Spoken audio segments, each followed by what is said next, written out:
What's up, you guys? Welcome back to my video. Okay, so this is gonna be a labor and delivery story with baby number two. His name is Issa. He's gonna be turning 1 next month, and I'm like so sad because time goes by so quick. But because I haven't been making videos consistently like I wanted to or I should have, school and life has just been crazy. But anyways, I'm gonna give you guys a quick little background story of everything.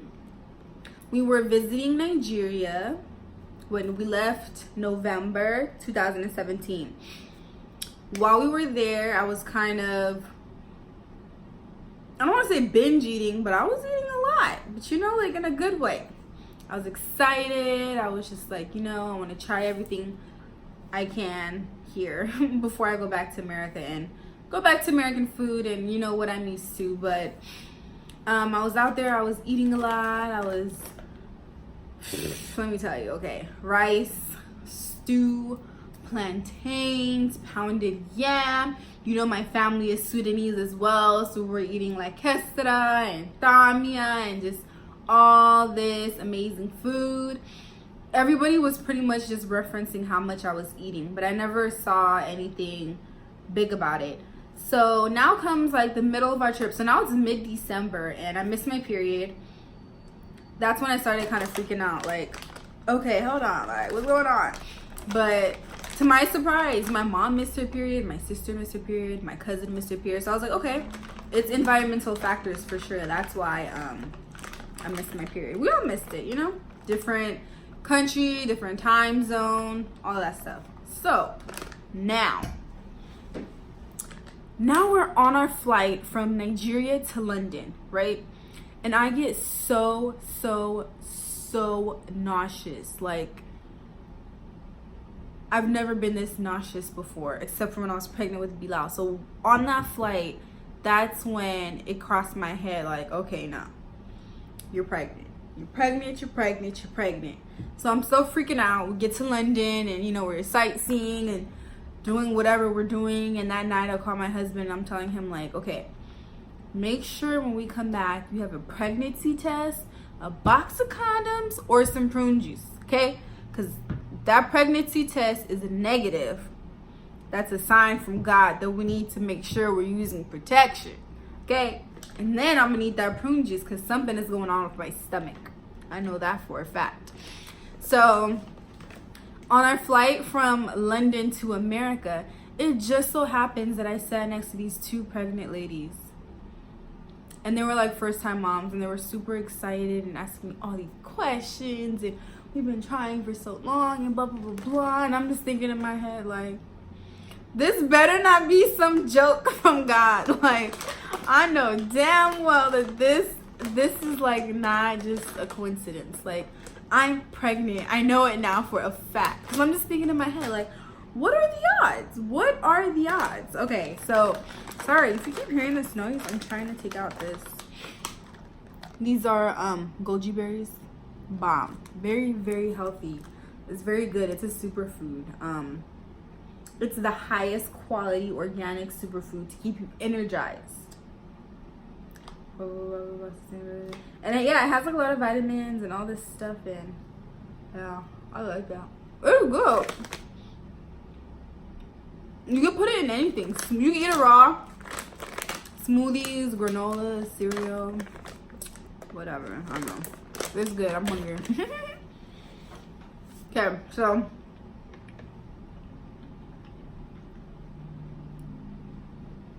alright. So I take my pregnancy test, find out I'm pregnant. Boom, boom, boom. Me and my husband are looking at each other just like, what are we about to do? So fast forward through all those emotions and telling people and figuring out our whole life plan now. Now we're into my pregnancy. Go to the doctor with my mom. I find out I'm 3 months into my pregnancy. Surprise! You're not only pregnant, but you're 3 months in. Okay, great.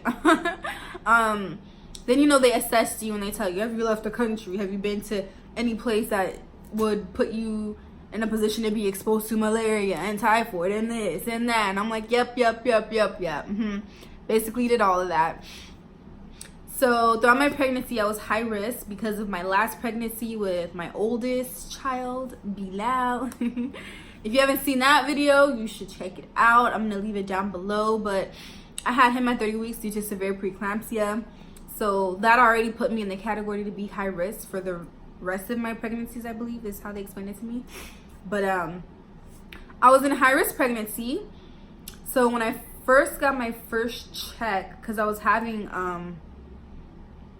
cramps, I guess, pretty much cramp, kind of like Braxton Hicks basically, right?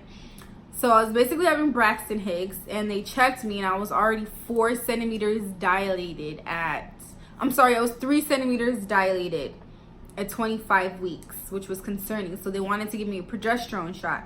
I took a progesterone shot and it really kind of just messed me up. Like, I got dizzy, I didn't feel good, it was just a mess. Never doing that again. I refused to take any more of the progesterone shots that they had to offer. I was willing to take my chances at that point. Anyways, everything's going pretty smoothly then. My blood pressure keeps going up and down, but it's like, it's okay. So now we hit around 34 weeks and I'm done. I'm like, look, I need to be induced like yesterday because this is too much. Mind you, I'm only used to a certain amount of time of being pregnant, 30 weeks. That was like what I was used to. So I still to this day cannot fathom how people make it to 40 plus some. Like, that's just crazy. I was doing whatever to get my baby, and I was to the point where I was like, look, okay, doctor, can you go inside and make sure his lungs are good, and then we could just take him out or something? Like, I don't know, but I can't do it. My body is weak, blah, blah, blah. Needless to say, anything I tried didn't work. I bounced on a ball. That did not work. I went walking every day for miles and miles. We even did the superstition on, what is it called? Like, the full moon, when you walk the beach during the full moon, and the gravity will like push the baby's head down to your cervix and make your water break. No, nothing worked. Nothing worked. What worked for me was I was in labor. I went to one of my appointments, and this is not in the clinic. This is at the hospital. I forgot what they're called. What is it called? Those checkups that you have the end of your pregnancy every 2 weeks, except I was doing it from the beginning of my pregnancy. So my nurse, her name is Olu, she's Nigerian, shout out to Olu, okay? She's the best nurse ever. Anyway, she saw that my son's heartbeat was going up and down. So she told the doctor, and the doctor came in, and he saw that I was already uncomfortable. I was already having contractions. I've been having contractions for the past few weeks. And he told me that if it was okay with me, he would like to induce me, get this baby out, da-da-da. And I was just like, give me a hug, doctor. Give me a hug. Let's get this baby out. I was so excited. I was calling my mom, my husband, my aunt. Guess what? Get down here, baby coming out. I told him I wanted the epidural, and he was like, you have to be a certain amount of centimeters to get the epidural. The nurse had checked me prior, and she was like, she's 4.5 centimeters. And he was like, this is gonna be a fast delivery. And I was like, yes. Needle me up. Fill me up with that content ASAP. I'm not trying to put anything in labor, you guys. So anyway, I got my epidural, I'm chilling, everything's going smooth, but the process is very slow. So nothing happened, you guys. We was just sitting there for at least 8 hours until a new doctor came in and was like, let's break your water. And I'm like, okay, break my water. That's what was really stopping me from progress. So much water and fluid came out, it was insane. As soon as that water broke though, everything kind of just started going quicker.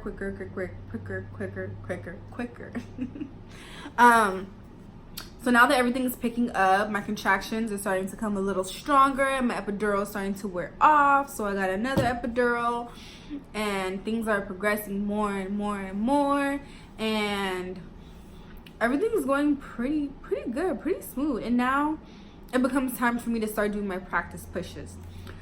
What's happening is my epidural wears off, and it's too close to me pushing that I cannot get another epidural. So while I'm pushing with the practice nurse, I get on all fours. I told her I wanted to try on all fours because I heard it's easier. She lets me try, except my left leg turns completely purple. The whole leg turns purple. She's like, no, flip her over. So they flip me over. My leg's purple, and she's like trying to, like rub my leg and get all the blood flowing back in there or whatever. And she's like, can't do that no more. It's not working. So at this point, this same leg that turned purple is the only leg that's numb. It's the only thing that's completely numb. Like, it was insane. Everything else, I could feel every contraction, every pain, everything. I could feel everything. I was freaking out. I was screaming. So what makes this worse for me is Issa, the way he was laying in my stomach, his foot got stuck where my rib was at. So I had like the nurse trying to like massage his foot out from my rib while trying to push, but nothing was happening while I was pushing. The midwife comes in and she's saying like, look, we might have to vacuum him out. I really don't want to. Maybe we should just give you a C-section, blah blah blah. You gotta push, it's not working. And I'm like crying, I'm mad, I'm upset. I'm like, I'm not having a C-section, da da da da. She's like, all right, you gotta give me the best push you got. And I'm like, okay, let's do this. And then I like grab my knees and I'm like, ah, and I'm like pushing as hard as I could possibly push, but nothing still. So she tells me, give her one more push. And while I'm pushing, she puts her arm in and she realizes that my son's hand is wrapped around his neck like this. Like, literally. Every time I'm pushing, his heart keeps dropping because he's suffocating, trying to like come out the hole, but his arms are like, he's stuck. And then his foot was in my rib, so he was double stuck, which is why there was no progress at all with anything. So now on these final pushes, what happened, mind you guys, I'm screaming because I have no epidural, no pain medication. I'm just feeling everything, which again, I'm not used to doing that either. My mom and my nurse are pushing one side of my stomach, and the midwife takes her hands, goes right back in, unwraps his arm and pulls him out while I'm pushing. Then he comes out. But what happens next is my son comes out and he's unresponsive. He's blue. His face is swollen. He didn't cry. He didn't scream. He was just completely blue. And the whole room just went like silent. Like, we're all kind of just like, we're frozen basically. The little team come and they take my son and they're like doing whatever they're doing in the corner. And even the midwife just stopped. Like, I needed to be sewn up and she was like, her hands were up. Everybody was just looking. We were just quiet. Like, okay, what do we do now? We're just all looking. And after a while,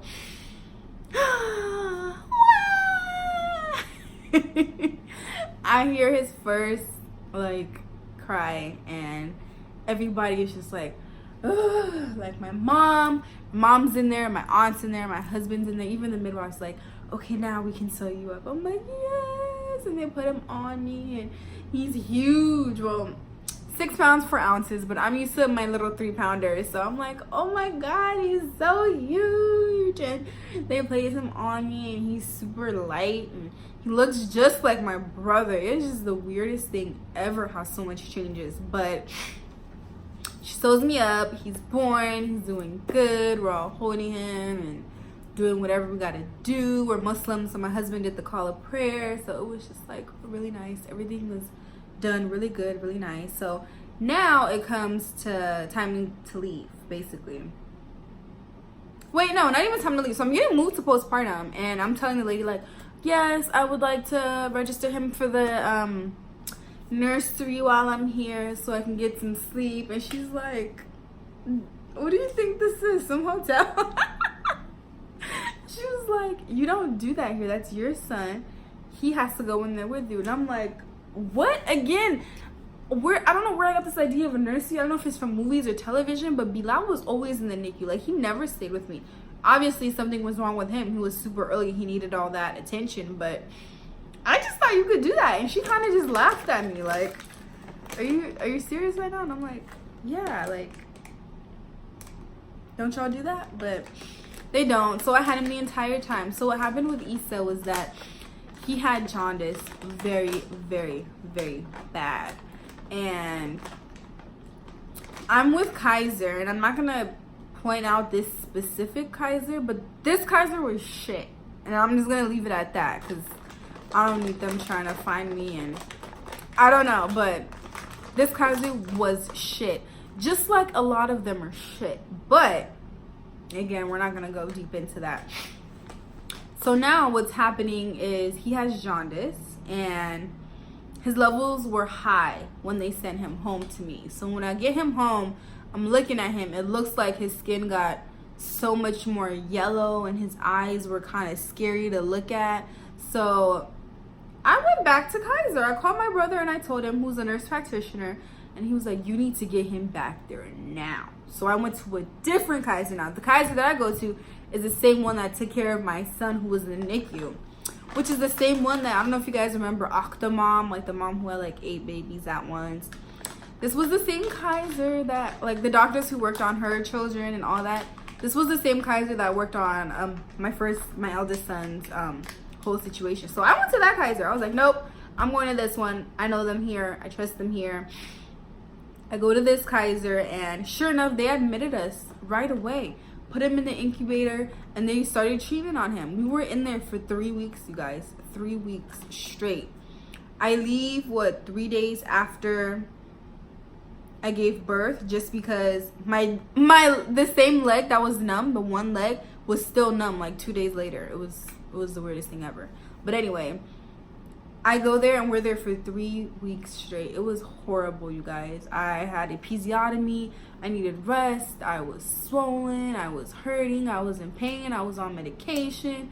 It was the worst thing ever, but that's what happened. We were in there for 3 weeks straight, and he was getting poked and prodded and crying and screaming. It was the worst thing ever. And even after we left the NICU, the PICU, which is Pediatrics Intensive Care Unit, we still had to come back every day, and they sent us home with like a bilirubin blanket, and they used to like poke his feet, and it was the worst thing. So we did that for a whole month, and then he was completely off of it. They told us to put him in the sun, do this, breastfeed. The jaundice has to come out through the poop, so you need to breastfeed, give him light, blah blah blah.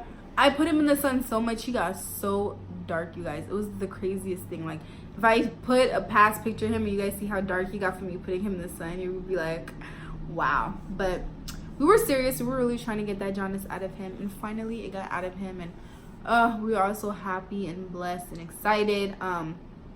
One thing I forgot to mention in my labor and delivery story is why, I'm just gonna tell you a little piece of why Kaiser is trifling. So the Kaiser I went to, my postpartum nurse, one of the ladies, right? I get UTIs because I don't usually drink a lot of water, which I'm trying to do, which I'm doing it now. And after my pregnancy, I always have a UTI. So after Bilal, I got one instantly. After this one, I get one instantly. I know how they feel. I know when they're about to come. It's my body, basically. So the nurse comes in, and I tell her, like, I have a UTI. Can I have some antibiotics? And usually, at the other Kaiser I was at last time, they'll just give it to you. Like, okay. This nurse was like, you know, I'm going to need to put a catheter in and check first. And I was like, that's weird. I just pushed the baby out. I have an episiotomy, and now you want to put a catheter in me? After you already took one out? No. So eventually she makes me feel like this is my only option. So she tries about 3 times, and I'm in pain. I'm like, no, stop. So she leaves. And she comes back in with another nurse, and she asks the nurse to hold my legs down. So the nurse tries to push my legs down. I'm smacked her hand off of me. Like, do not touch me. I don't give you consent to hold me like that. And she leaves, and I'm like, you need to tell the doctor that he needs to just give me antibiotics. She leaves. I call my brother, who again is a nurse practitioner. My brother starts screaming, going off. Is she out of her effing mind? That is against the law. You need to report her. She brought somebody in there to hold you down. Just screaming, like going off the top of his lungs. It was insane, you guys. But things like that. Then she comes back in, and she's like, oh, well, you can just pee in a cup and we'll have it tested. And I'm like, this entire time when you knew that I was in pain and I didn't, that's why they always treat black patients like shit, okay? This is my second time experiencing that, which is why it's such a big deal for women, especially women of color, to advocate for themselves, because they don't care about you. They don't care about your pain. They don't care about what you're going through. They don't care about none of that. They just care about doing what they need to do in the most convenient way for them, and that's it. So I say all that to say this, ladies, if you are pregnant or you're planning on getting pregnant, please make sure you advocate for yourself. Please make sure if you don't feel right or you know something is wrong, you stand up for yourself. You talk to the nurse, and if she's not listening, you talk to the doctor, and you ask for a new doctor, and you ask for a new nurse, and you ask for a new supervisor, and you keep going up the chain until you get treated. Because nowadays, people, especially women of color, are dropping like flies, and so are their babies, and we're clearly sick of that shit. So, again, please make sure you advocate for yourself. If it's something tiny, it doesn't matter. Remember, insurance, that's you paying for that, okay? You paying them to not listen to you, okay? Would you go and buy, I don't know, what's trending right now, a Gucci belt?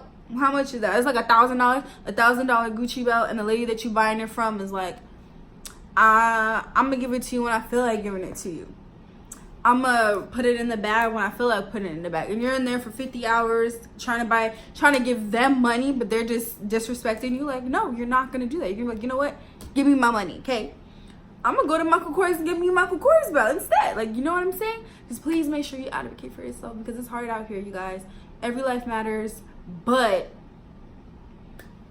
Black lives matter too. And so do black women, and so do black babies, because we are creating the future, the generation.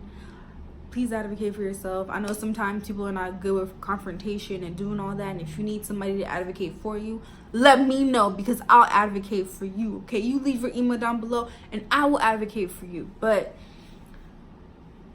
I say all that to say that, and this labor and delivery was crazy. It was tough. My aunt was there. She took bomb ass pictures of everything, like everything down there. I was so excited. I sent it to everybody, and everyone's like, oh my god, why are you sending us your vagina, blah blah blah. And I was like, oh, it's birth, it's beautiful, it's life. Like, yeah, that was me.